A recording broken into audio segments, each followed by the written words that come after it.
जरा सोचिए, एक ऐसा इंसान जो एक ही वक्त में एक जिम्मेदार गृहस्थ भी है और एक पहुंचा हुआ संत भी, जो अपने गांव का प्रधान भी है और एक गुमनाम भटकता हुआ साधु भी।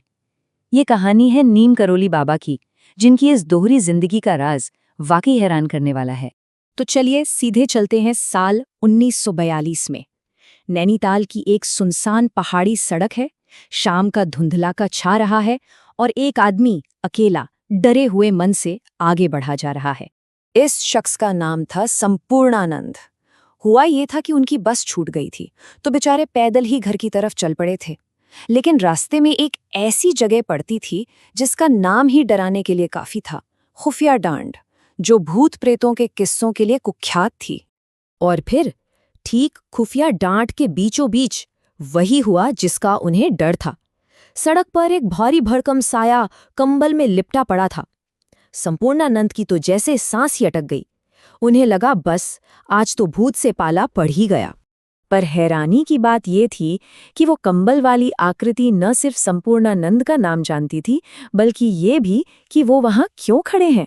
उस शख्स ने उन्हें आशीर्वाद दिया और कहा, डरो मत, आगे एक ट्रक मिल जाएगा। और जब संपूर्णानंद ने पूछा कि हम दोबारा कब मिलेंगे, तो जवाब मिला ठीक 20 साल बाद। आखिर कौन था ये? इस सवाल का जवाब मिलने में पूरे 20 साल लगने वाले थे। तो आखिर ये रहस्यमयी शख्स थे कौन? इस गुत्थी को सुलझाने के लिए हमें कहानी की बिल्कुल शुरुआत में जाना होगा, उस वक्त में जब नीम करौली बाबा का नाम सिर्फ लक्ष्मण नारायण शर्मा हुआ करता था। कहानी शुरू होती है साल 1900 से, उत्तर प्रदेश के अकबरपुर गांव में। यहीं उनका जन्म हुआ। बचपन मुश्किलों भरा था। माँ का देहांत हो गया तो उन्होंने राम नाम में ही अपना सुकून ढूंढ लिया। महज 11 साल की उम्र में शादी तो हो गई, पर मन तो वैराग्य में लगा था। तो एक दिन वो घर बार छोड़कर एक लंबी आध्यात्मिक यात्रा पर निकल पड़े। सालों बाद गुजरात में उन्हें नाम मिला लक्ष्मणदास, और फिर नीम करौरी गांव में लोग उन्हें लक्ष्मणदास बाबा कहकर बुलाने लगे। कई साल तक भटकने के बाद आखिर में उनके परिवार वालों ने उन्हें ढूंढ ही निकाला। और यहीं से कहानी में एक जबरदस्त मोड़ आता है।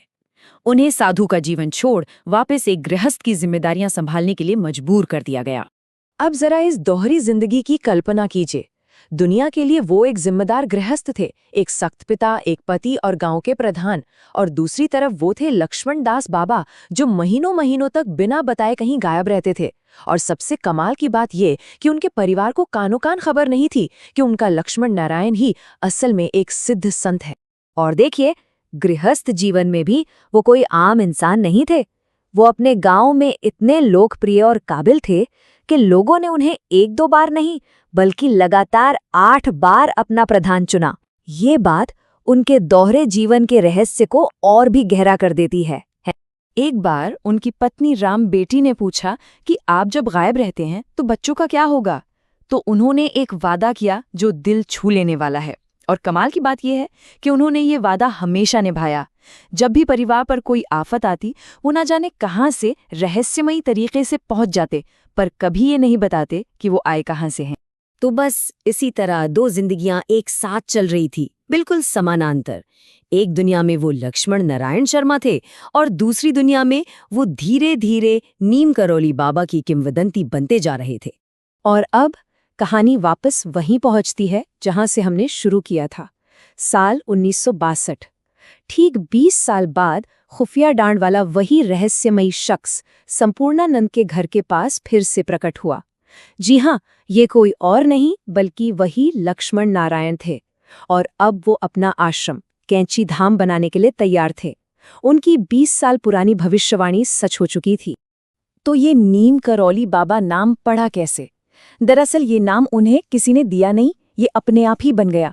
जब वो अपने गांव नीब करौली से बाहर निकले तो लोग उन्हें नीब करौली वाले बाबा कहने लगे, और फिर कुमाऊं की बोली में नीब का धीरे धीरे नीम हो गया, और बस उन्होंने भी इस नाम को अपना लिया।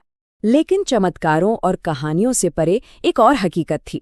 महाराज जी, जैसा कि भक्त उन्हें प्यार से बुलाते थे, एक बेहद अलग किस्म के इंसान थे। मतलब संतों की जो एक छवि हमारे मन में बनी होती है, वो उससे बिल्कुल अलग थे। देखिए, वो एकदम शांत सौम्य संत नहीं थे। उन्हें अपनी तारीफ से सख्त नफरत थी। 1 मिनट में बच्चों के साथ गुल्ली डंडा खेल रहे होते तो दूसरे ही पल उनका गुस्सा भी भयानक हो सकता था। वो आम बोलचाल की भाषा, यहाँ तक कि गालियों का भी इस्तेमाल कर लेते थे और हमेशा एक ही बात कहते थे, मैं कोई भगवान नहीं, एक साधारण आदमी हूँ। इससे जुड़ा एक बड़ा मजेदार किस्सा है। उनके एक बहुत करीबी भक्त थे, दादा मुखर्जी। एक बार बाबा लगातार गालियां दिए जा रहे थे, रुके ही नहीं रहे थे। तो दादा ने भी तंग आकर कह दिया। और पता है बाबा का रिएक्शन क्या था? वो जोर जोर से खिलखिलाकर हंस पड़े। ये छोटा सा किस्सा बताता है कि उनमें कितना गजब का सेंस ऑफ ह्यूमर था। उन्होंने एक असाधारण जिंदगी जी और उनका अंत भी उतना ही असाधारण था। चलिए अब उनके आखिरी दिनों और उस विरासत को देखते हैं जो वो हमारे लिए छोड़ गए। बात है 1973 की। उन्होंने अपने जाने के संकेत देने शुरू कर दिए थे। 9 सितंबर को जब वो कैंची धाम से आखिरी बार निकले तो बोले, आज मुझे सेंट्रल जेल से रिहाई मिल गई। और इसके ठीक 2 दिन बाद 11 सितंबर की सुबह वृंदावन के एक अस्पताल में उन्होंने अपनी देह त्याग दी।